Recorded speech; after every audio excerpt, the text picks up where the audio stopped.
Once upon a time, in the ancient city of Athens, there lived a young woman named Hermia. She was deeply in love with a fellow named Lysander. However, Hermia's father had other plans, insisting she marry Demetrius instead.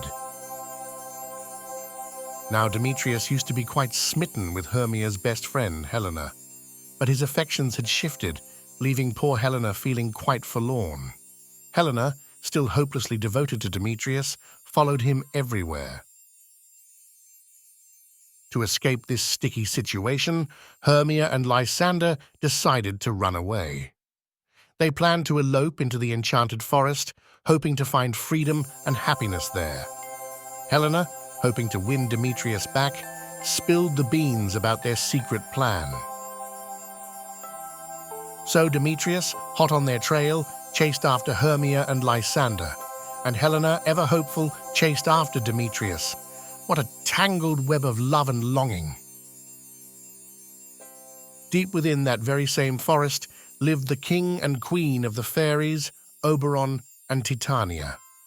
They were having a rather royal quarrel over a magical changeling boy. Oberon, feeling quite miffed, decided to play a trick on his queen. He sent his mischievous sprite, Puck, to fetch a special flower. This flower, when its juice was squeezed onto sleeping eyelids, made the person fall head over heels for the very first creature they saw upon waking. What a potent little bloom! Puck, ever eager for a bit of fun, zipped off to find the magical blossom. He was a master of pranks and loved to stir up a little chaos. The forest was about to get a whole lot more interesting. Oberon, observing the four confused Athenian lovers, decided to meddle. He instructed Puck to put the love potion on Demetrius's eyes, hoping to make him fall for Helena. But oh dear, Puck made a tiny mistake. He accidentally put the potion on Lysander's eyes instead. Lysander woke up, saw Helena, and instantly declared his undying love for her, completely forgetting about Hermia. Poor Hermia was left utterly bewildered. Then Demetrius also received the potion, and he too woke up to see Helena. Now both young men were madly in love with Helena, who thought they were playing a cruel joke. What a topsy-turvy mess! Meanwhile, a group of rather clumsy, well-meaning workers were rehearsing a play in the very same forest. They hoped to perform it for the Duke's wedding. One of them, a weaver named Nick Bottom, was quite the enthusiastic actor.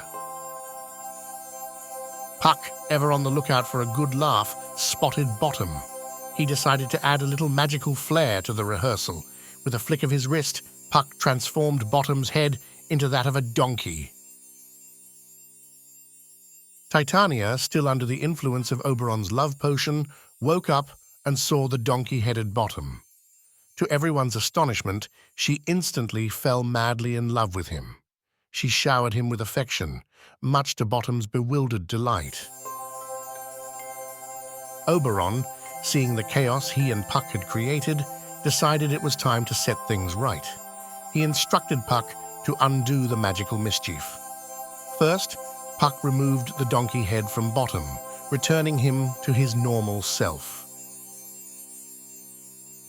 Then, the love potion was removed from Lysander's eyes, and he instantly remembered his true love, Hermia.